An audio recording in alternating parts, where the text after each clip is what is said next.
I'm Mandy and today I'm cooking lentil bolognese from the Foodbank meal pack.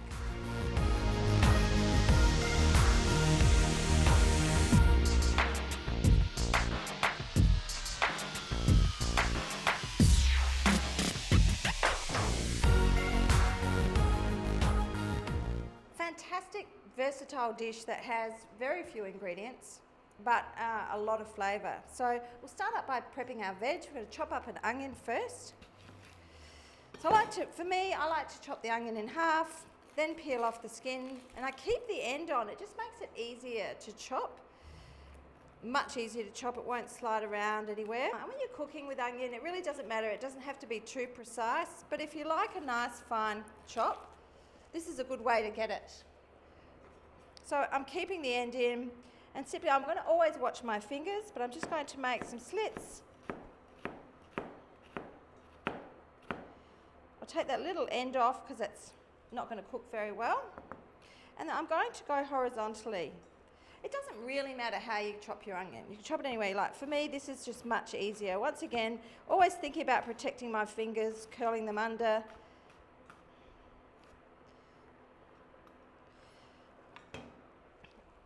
And that's my onion chop. I've already got some chopped here today. Now I'm going to chop up a carrot.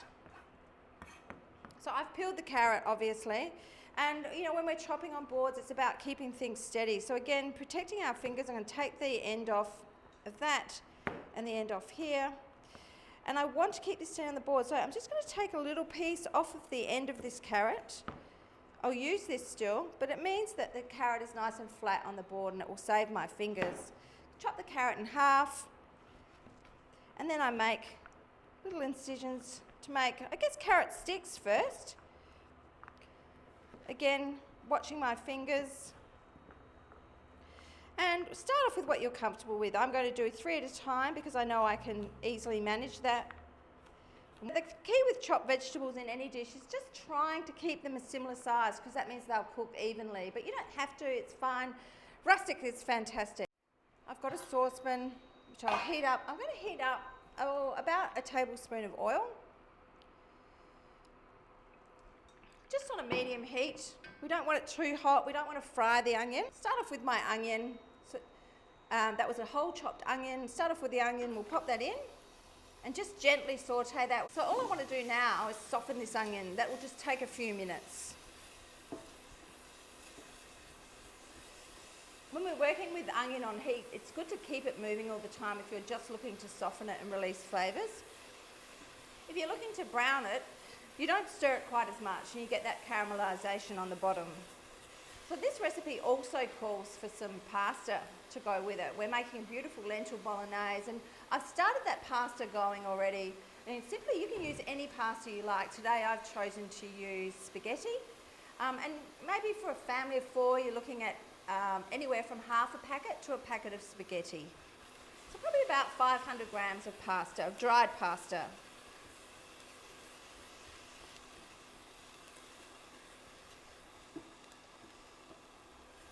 Another option for this dish is the addition of some dried herbs. If you've got fresh herbs, that's great. If you've got some dried herbs at home, that would be fantastic. Anything, thyme, oregano, basil, parsley, anything that you've got at home will work really well. I'm just going to put about a teaspoon of dried herbs. Just give them a quick, just a few seconds to release their oils and flavour into the pan. And now I can add the rest of my vegetables. So I'm going to add my chopped carrots. I'm also going to add my lentils at this stage. This is a cup of lentils. They're going to make a beautiful bolognese. I'm going to add them, even though there's no liquid at the moment, I'd still like to coat them in the flavours just before we add the liquid. Just for a few seconds. Then I'm going to add the 2 tins of chopped tomatoes.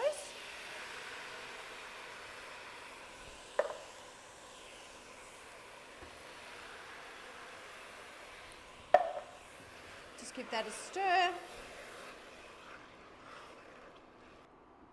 And 2 cups of water.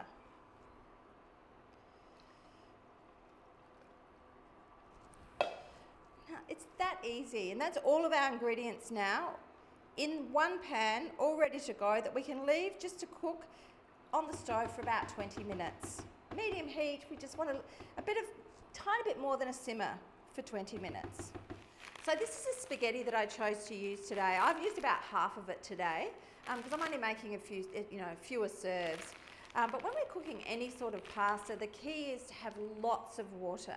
You want a nice big pot full of water. If you've got the opportunity to add some salt, when we're cooking pasta, we like to add salt to the water. Almost like, a bit like if you taste it, it tastes a little bit like the sea.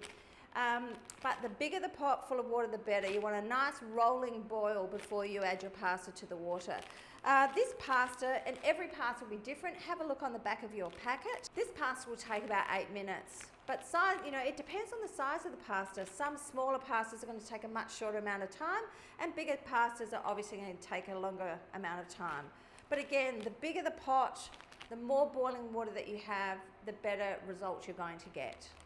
So my pasta's cooking away, and I'll just go to check on my lentil bolognese, which is beautifully cooking, but it's looking a little runny.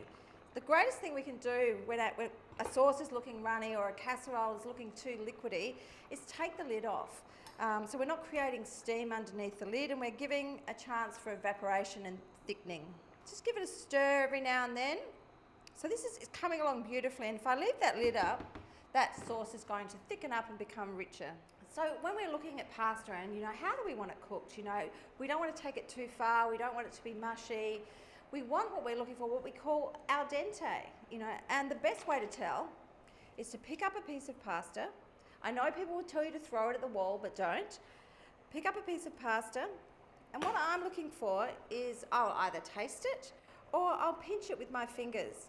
Now, I can see there that I've easily pinched through. There's a little bit of resistance, not a lot. If I tasted it, what I'm looking for, I'm looking for it not to be completely soft, just a little bit on what we would say is on the tooth. So I can crunch it slightly, and that's how I know it's done.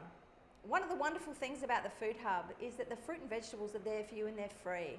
When you're shopping for your fruit and veg, there's no charge to you. So when you are there and you've picked up your fruit and veg from the Food Hub, make the most of that opportunity. Add in as many vegetables as you can to dishes like these. An extra zucchini, a piece of celery, whether or not you add broccoli or peas, anything you can add to this dish is going to make it even tastier. This dish takes a little longer because the dry lentils, the liquid has to go into the dry lentils and cook them. But if you're at the Food Hub and they had a tinned lentils, you could certainly substitute that for the recipe. You would just put them in right at the end because they're already cooked. So all you're wanting to do is heat them through. So that's another option for you. Another option too to make lentils cook a little bit quicker is to soak them overnight. Just put them in a bowl, cover them with water, leave them overnight, and then rinse them, drain them and rinse them in the morning, and your lentils will cook quicker again if you do that. Okay, so my lentil bolognese is ready, my pasta is cooked, I'm ready to serve up now.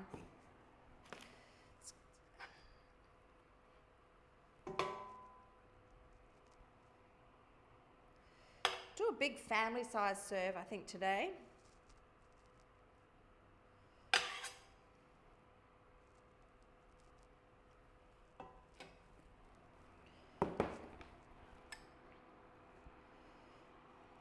Smells amazing, and just that addition, that small addition of those dried herbs has changed the flavour again.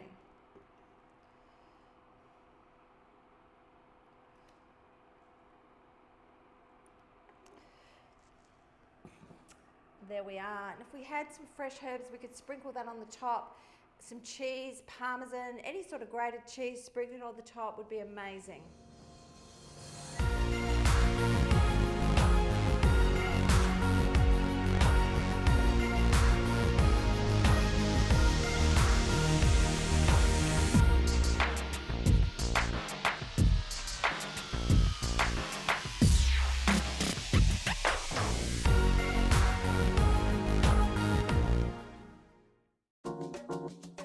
This has been a Cabana production.